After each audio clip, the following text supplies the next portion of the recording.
Assalamualaikum warahmatullahi wabarakatuh. Waalaikumsalam warahmatullahi wabarakatuh. Alhamdulillahirrahmanirrahim. Kita meneruskan ngaji bareng di channel Gus Gaul. Untuk Ramadan tahun ini membahas tentang akhlak yang perlu ditanamkan sejak anak-anak. Kita sudah membahas tentang bagaimana anak harus di rumah, adabnya seperti apa. Sampai kemarin sudah pembahasan tentang bagaimana menghormati atau adab terhadap bapak ini, setelah ibu terus bapak ya, terus perjuangan seorang ayah di rumah itu seperti apa, dan sekarang akan masuk kasih sayang seorang bapak. Nah, silakan Pak Dokter untuk melanjutkan. Pemirsa yang berbahagia, di dalam kitab ini dijelaskan rahmatul ab, kasih sayang bapak, kana lirojulin waladun anudun. Terdapat seorang laki-laki yang punya anak suka usil gitu ya. Wa kamaratin manahu abuhu min ida'il hayawan. Sudah beberapa kali ayahnya itu mencegahnya agar tidak usil terhadap hewan ya, hewan piaraan ya. Kadang-kadang kita ini berbuat sesuatu yang kurang baik kepada hewan piaraan ini sebenarnya juga akan membahayakan. Masa misalnya kucing ini dikasih makan tapi makanannya ditaruh tempat yang sempit misalnya, terus biar kepalanya terjepit kan, itu ya, itu kan namanya usil ya. Ada tumbuh-tumbuhan yang mestinya harusnya dirawat dengan baik, malah dicabuti kan gitu. Kalau di bonsai itu melihat biar mungkin enak dipandang Pak Miko, tetapi ini menyakiti. Kira-kira pohon yang bagus-bagus misalnya bonsai itu ya, biar estetis. Sakit. Iya. Ya mungkin dibentuk. Membentuk tanaman ini sebenarnya kan juga sama kayak membentuk akhlak orang ya. Kadang-kadang biar kita tidak bengkok itu memang kadang-kadang kan harus ada aturan, harus dikasih sandaran kemudian diikat. Memang kayaknya sekilas tidak enak, tetapi perilaku yang baik itu awalnya harus dibentuk dengan susah payah. Mungkin pohon di bonsai itu awalnya kan kelihatannya nggak menarik ya, tapi kemudian begitu jadi dilihat itu enak. Iya. Lah ini ceritanya ada anak yang berkali-kali dinasihati jangan menyakiti tumbuh-tumbuhan, jangan menyakiti hewan, tetapi kemudian tidak pernah didengarkan nasihat bapaknya ini. Wadzaita yaumin daraba kitan. Suatu saat dia ini memukul kucing gitu ya. Fa'adahul kit fi rijli hatta kharajaha hatta jarohaha. Akhirnya suatu saat karena dia suka bermain-main dengan kucing itu, akhirnya kakinya ini digigit. Kakinya anaknya itu. Iya. Jadi kadang-kadang kan sama kayak misalnya suka gangguin ayam kan gitu ya. Akhirnya sama ayam dikejar. Ada beberapa hewan yang kadang-kadang kalau dipakai mainan ini, kalau begitu marah ya akhirnya bisa membuat kita ketakutan gitu, kayak angsa, kemudian ada ayam lagi anggrem. Iya, biasanya dijarak dia sedang bertapa dalam rangka untuk membesarkan anaknya, tiba-tiba kok ada orang lain cadeng kan ini ya, langsung dipatuk. Nah ini akhirnya dia mempermainkan hewan itu sehingga akhirnya kakinya ini dilukai sama hewan itu. Fatawajja'a syadidan, akhirnya lukanya itu betul-betul ya nemen lah gitulah. Falam yastati ayyanama, akhirnya gara-gara dia disakiti oleh hewan itu tadi karena ganggu tadi ya. Akhirnya yang bersangkutan itu nggak bisa tidur gitu. Auyak pula makan juga nggak enak. Sebab apa? Min siddatil wajai, saking karena demamnya kan gitu ya. Saking panasnya. Akhirnya fada'alahu abuhu tabiban. Ayahnya ini ternyata begitu ngelihat dia karena kesakitan ini, sudah dinasihati jangan ganggu hewan, akhirnya digigit beneran lah. Setelah itu akhirnya badannya panas. Apa yang terjadi? Ayahnya akhirnya ikut khawatir, dipanggillah dokter ke rumahnya. wa khasira alaihi katsiran, akhirnya apa ini dia ini akhirnya apa ini sadar, kemudian apa ya, gelo bahasa bahasa Jawanya itu nyesel lah kira-kira, ngapain tadi kok dadak kayak gitu. Iya, akhirnya sudah dinasihati jangan mempermainkan hewan kok masih main-main sama hewan, akhirnya digigit kan gitu ya. Digigit sama kucing, akhirnya dia kesakitan. Apa yang terjadi? Bapaknya ngeluarin duit untuk mengobatkannya, gara-gara bayarnya mahal, akhirnya wah ini coba kalau tadi nurut sama ayah kan nggak bakalan digigit apa kucing, kemudian harus berobat dan membeli obat. Li ujrati tabibi wa thamanil adwiyati. Akhirnya dia nyesel gara-gara harus mendatangkan dokter ke rumahnya, kemudian membeli obat. Walakin abuhu lam yubali bidzalik. Tapi akhirnya terserah, karena kalau dinasihati nggak mau, nggak memperdulikan, ya jadinya kayak begini nih kan intinya. Ya, yang penting untuk kita sadarkan kepada anak-anak kita itu bagaimana dia memiliki perasaan tanggung jawab. Jadi jangan sampai kita ini suka mempermainkan orang lain atau hewan yang kemudian akhirnya membuat sengsara kita sendiri. Ini yang barangkali perlu untuk disadari oleh anak-anak. Ya, jangan sampailah kita ini menyia-nyiakan orang lain atau hewan yang menyebabkan akhirnya sesuatu itu merugikan kita sendiri. Contoh misalnya pinjam sepeda motor orang pakai kebut-kebutan di jalan tabrakan. Siapa yang akhirnya harus istilahnya bertanggung jawab? Ya, kan orang tua juga akhirnya kan itu. Maka jangan sampai kemudian kita ini kalau sudah dinasihati sama ayah, sama bapak, kemudian nggak manut, nggak nurut. Kalau ada apa-apa akhirnya kan toh semuanya yang akhirnya bertanggung jawab juga bapaknya. Dia nyari obat, ngobat kan, belum lagi nanti kalau misalnya di jalan ya naudzubillah ya kecelakaan begitu, kan tetap orang tua juga yang akhirnya tanggung jawab. Sepeda motornya sudah pinjeman, nggak pakai helm, nggak bawa SIM kan gitu ya, sudah tumpuk-tumpuk pelanggarannya. Maka diawali dari bagaimana kedisiplinan itu kita tanamkan dari rumah. Makanya kalau dinasihati ayah harus mendengarkan. Li'annau yuhibbu ayyastafiya waladau syari'an. Akhirnya apa?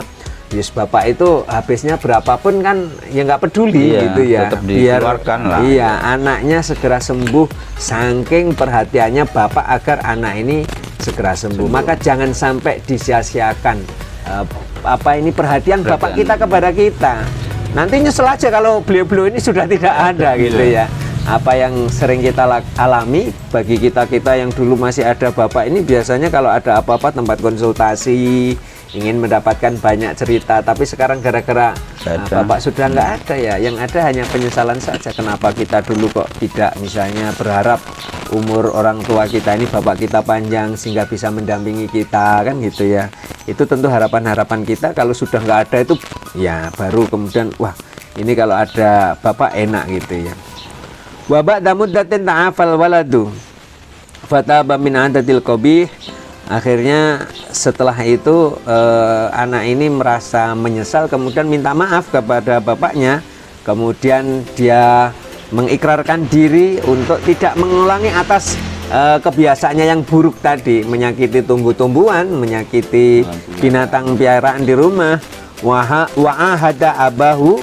Akhirnya bapaknya menjanji menjanji apa? Iya, anaknya agar dia berjanji jangan diulangi lagi ya. Ikrar. Gitu, ya. Iya, meminta pertanggungjawaban lah ya, nanti dibaiat. Iya, dibaiat. Ini loh gara-gara kamu nggak nurut sama ayah, janji ya. Gitu. Janji ya. Nurut, jangan jangan dablek gitu. Ala ayyamala daiman binaswahi. Akhirnya bapaknya memberi janji kepada dia agar dia ini nurut dengan nasihat-nasihat yang disampaikan oleh bapaknya secara terus-menerus. Wala yu'anidahu abadan. Jangan sampai berengkel itu apa ya, menentang lah kira-kira seperti itu atas nasihat bapaknya. Hatta ya selama minal ada, agar selamat dari munculnya sakit kan itu. Kadang-kadang kan gini ya, anak-anak usia dini ini kan punya kemauan yang sangat tinggi tanpa memperhitungkan resiko. Iya, resiko. Baru bisa naik sepeda motor langsung gaspal misalnya. Resikonya kalau jatuh itu ternyata ini ini yang namanya anggota tubuh ini kan mahal ya. Kalau jatuh baru ternyata begini gitu ya. rasanya. Ya, rasanya begini. Kuping ini kalau kena tanah rasanya nggak enak ya, apalagi ini kan itu ya. Maka ya kita di jalan harus sopan, kemudian tidak boleh semaunya sendiri kan gitu. Kenapa wong sudah dinasihati bapak kok nggak percaya? Akhirnya ngikut nasihat bapak itu menyebabkan kita selamat dari penyakit wa ya'isha fi rahatin, dan hidup ini penuh dengan damai dan nyantai, kira-kira begitu ya. Hidup dengan damai gara-gara kita nurut bapak. Ya itu ada kisah begini, suatu saat itu ada anak laki-laki yang pengen sekolah di satu tempat. Sudah dibilangin sama bapaknya, kamu boleh sekolah tapi harus nurut bapak ya, belajar di mana ini, di madrasah. Dia milih sekolah yang tidak sesuai dengan pilihan bapaknya. Lah kok dilalahnya akhirnya dia nggak kerasan, wes kalau begitu monggo lah saya tak ikut bapak aja, diantar dia pergi ke pesantren. Subhanallah, ketika dia di pesantren ini ternyata setiap minggu dikunjungi sama bapaknya, padahal jaraknya jauh, 25 kilo, bapaknya naik sepeda ontel begitu. Tapi apa yang terjadi, ternyata dia sudah bisa merasakan andai kata dia ini tidak ikut nasihat bapaknya, mungkin dia tidak akan jadi apa-apa gitu ya. Maka, iya. Bab ini menarik, saya coba review Pak Miftah. Jadi nanti tolong ini berkaitan dengan agak mendalam tentang apa yang kita dapatkan dari bab tentang kasih sayang seorang bapak ini. Yang pertama, ternyata di Islam adab yang perlu ditanamkan kepada anak-anak sejak dini, sampai hal pada menyakiti binatang saja nggak boleh. Apa maknanya ini dari yang pertama, soal contoh ini? Iya, sebenarnya bagaimana kita ramah lingkungan lah, kira-kira seperti itu. Kita peduli terhadap makhluk Allah gitu ya. Karena baik kepada siapapun itu akan mendatangkan kebaikan. Itu kan ada cerita di Madinah itu, dalam satu kesempatan ada seorang anak yang sedang bermain burung gitu ya. Akhirnya burung ini dipegang, dilepas. Kemudian Sayyidina Umar ini tahu, ini ada anak yang sedang bermain burung, kasihan dong. Burungnya dipakai mainan. Akhirnya sama Sayyidina Umar ini dibeli. Setelah itu dilepaskan ya oleh Sayyidina Umar. Apa yang terjadi setelah Sayyidina Umar meninggal dunia ini, teman-temannya ini pada penasaran. Coba Umar yang terkenal galak, kemudian tapi beliau ini adil gitu ya. Coba dia kalau di dunia ini kayak begitu, saya kepengen tahu kira-kira kondisinya di kuburan itu kayak apa. Akhirnya sahabat-sahabat ini dikabulkan bisa bertemu dengan Sayyidina Umar ketika sudah meninggal dunia. Dikisahkan bahwa beliau menyampaikan, ketika kalian semuanya mengantarkanku di kuburan, kemudian setelah itu menutupi kuburanku dengan tanah, setelah itu kalian pulang, maka datanglah dua malaikat yang sangat menyeramkan. Ketika itu aku takut beneran kan gitu ya, kata Sayyidina Umar. Tapi tiba-tiba ada suara dari kejauhan yang mengatakan, wahai malaikat, tinggalkanlah hambaku yang baik hati ini gitu. Apa? Ternyata suara itu mengatakan bahwa ini yang engkau dekati itu, wahai malaikat, ketika di dunianya dia pernah berbuat baik, menolong seekor burung yang dipakai mainan anak, kemudian dilepaskanlah. Akibat menyayangi burung itu, maka aku menyayanginya. Itu sebagai contoh, ternyata ada kisah yang kayak begitu. Kasih sayang kita kepada makhluk lain di sekitar kita, di sekitar kita itu menyebabkan kita ini juga mendapatkan belas kasih sayang dari Allah. Ar-Rahimuna yarhamumur Rahman. Orang yang suka menyayangi maka akan disayangi oleh Allah, Zat yang Maha Pengasih. Maka aku gak bisa jawab. Bab lain aja. Iya. Jadi menyayangi apa yang ada di sekitar kita. Iya, menyayangi apa yang ada di sekitar kita ini ternyata membawa berkah bagi kehidupan kita. Yang kedua gini, review makna dari bab ini. Yang kedua, ternyata meskipun sudah sempat memarahi atau mencegah ketika terjadi apa-apa dengan anaknya, kakinya digigit, orang tua atau bapak ini ternyata masih mau tanggung jawab, ngobatke. Maknanya apa, Pak? Iya, Ini artinya bahwa semangkal-mangkalnya orang tua gitu ya, tapi masih adalah yang Kasih namanya sayang. kasih sayang. Jadi tidak ada orang tua bapak itu yang kemudian akhirnya tega sama sekali ke anaknya, tidak perhatian sama sekali. Ya bagaimanapun juga kan hubungan anak dengan bapak ini kan nggak terpisah ya, nggak ada ceritanya mantan anak itu nggak ada. Tapi hubungan antara bapak dengan anak ini akan terbawa sepanjang masa sampai akhir hayat, kira-kira seperti itu. Maka marilah energi yang baik ini kita manfaatkan dengan sebaik-baiknya, dengan kita menghormati orang tua ini, maka akan mendatangkan sesuatu yang baik dalam kehidupan kita di masa yang akan datang. Biasanya kalau ada anak tega sama orang tuanya itu nanti dibales loh dengan itu ya, jangan-jangan ketika suatu saat dia juga punya anak maka akan diperlakukan yang sama, kan jadinya sakit begitu ya. Maka bagaimana kita bisa menjaga hubungan yang baik dengan kedua orang tua kita, ke bapak kita baik, ke ibu kita baik, agar ini akan mendatangkan kebaikan di masa-masa yang akan datang. Tapi yang terakhir ini apakah menjadi prasyarat tentang berjanji untuk tidak mengulangi? Ya, wong namanya manusia itu kan katanya menus-menus kakean dosa kan gitu ya. Kalau bahasa Arabnya al-insanu mahalul khata' wa nisyan. Jadi manusia itu tempatnya salah dan lupa. Kadang-kadang sudah janji tapi diulangi. Tapi kan gitu. minimal ada komitmen. Iya, minimal ada komitmen. Yang repot itu katanya kapok lombok gitu ya. Lombok itu katanya bikin pedes, tapi kok rasanya kalau nggak ada lombok nggak asik gitu ya.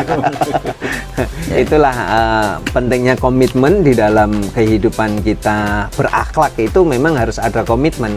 Kalau itu salah maka katakan salah, jangan salah dikatakan abu-abu. Kalau salah dikatakan abu-abu ini akan menjadi bumerang. Kenapa? Karena sesuatu yang tidak jelas posisinya itu hanya akan mendatangkan kebingungan. Maka ya kalau salah kita katakan salah, kalau baik ya kita katakan baik, sehingga bagaimana ke depan anak-anak bisa membedakan mana yang baik, mana yang salah, kira-kira begitu. Iya, mantap. Jadi bab tentang kasih sayang seorang bapak melanjutkan bab sebelumnya tentang perjuangan seorang bapak di rumah tangga. Ternyata di agama kita, di Islam itu juga mengatur bahwa pendidikan akhlak anak sejak kecil untuk mencintai apa saja yang ada di sekitar kita. Yang dicontohkan ini hewan, ada tanaman dan lain-lain. Kebaikan kita yang disalurkan atau disampaikan kebaikan kita pada orang lain, maka niscaya akan kembali menjadi sebuah kebaikan. Meskipun kita tidak boleh serta-merta berharap bahwa kebaikan yang kita tanam ke orang lain harus kembali agar berubah menjadi balik menjadi sebuah kebaikan. Pokoknya karena kebaikan adalah kewajiban yang harus kita lakukan. Iya. Jadi wong sebenarnya apa yang kita lakukan itu pasti di kemudian hari akan ketemu pahalanya. Jadi kita nggak usah khawatir ya. Kalau sama manusia itu kan kadang gini, dibaiki itu terus belakangnya lupa, itu biasa. Manusia. Tapi tetap harus baik. Tetap baik. Iya. Kalau sama Allah tidak. Wa ma tuqaddimu li anfusikum min khairin tajiduhu indallah. Jadi kebaikan apapun yang kita dahulukan untuk kebaikan diri kita itu pasti kemudian hari pahalanya akan ketemu dengan kita. Maka kita nggak usah pusing di saat kita melakukan kebaikan kemudian sama orang lain kemudian kita dibalas dengan sesuatu yang kurang pas misalnya, nggak usah khawatir. Kenapa? Pasti Allah di kemudian hari akan memberikan sesuatu. Kalau misalnya kita sangat mungkin di suatu saat misalnya kita juga akhirnya suka memudahkan orang lain, akhirnya di kesempatan yang lain juga dimudahkan oleh Allah. Itu harus kita yakini gitu. Intinya tetap berbuat baik. Iya. Saya kira itu. Terima kasih. Silahkan ditutup dengan doa Pak Miftah. Semoga anak turun kita, keluarga kita dari kecil sudah tahu tentang adab bagaimana harus berkomunikasi dan interaksi dengan lingkungan. Tidak menyakiti hewan, tidak menyakiti tumbuh-tumbuhan, harus berbakti dan sayang dengan Bapak. Terima kasih. Mari kita berdoa bersama-sama, mudah-mudahan ilmu yang kita pelajari memberikan manfaat kepada kita semuanya, sehingga menjadi sebab anak-anak kita, anggota keluarga kita menjadi orang baik dan mau mengamalkan tentang apa yang dipelajarinya. Bismillahirrahmanirrahim. Allahumma sholli ala sayyidina Muhammad wa ala ali sayyidina Muhammad walhamdulillahirabbil alamin. Hamdan yuwafi ni'amahu wa yukafi mazidah. Ya Rabbana lakal hamdu kama yanbaghi li jalali wajhikal karim anni sultanik. Allahumma sholli ala sayyidina Muhammad bil qulubi wa baqaiha wa afiatil abdani wa sifaiha wa nuril absari wa diyaiha wa asmaiha wa ala alihi wa sahbihi wa barik wa salim. Allahumma anfa'na bima 'allamtana wa 'allimna bima yanfa'una. Allahumma ja'alna min ahli ilmi wal khair wa la taj'alna min ahli syarri wad dhair innaka ala kulli syai'in qadir. Rabbana sahil umurana wa hasil maqasidana wa balighna ilaika ya Allah ya Rahman ya Rahim. Rabbana atina fid dunya hasanah wa fil akhirati hasanah wa qina adzabannar. Sallallahu ala sayyidina Muhammadin nabiyil ummi wa ala alihi wa sahbihi wa barik wa sallam. Alhamdulillahirabbil alamin. Ya, terima kasih. Berbuat tidak baik sama hewan atau tumbuhan aja nggak boleh, apalagi sesama manusia, ya kan? Iya. Kita lanjutkan di harus episode kita jaga. Ya, kita lanjutkan di episode yang akan datang. Terima kasih. Wallahul muwaffiq. Assalamualaikum warahmatullahi wabarakatuh. Waalaikumsalam.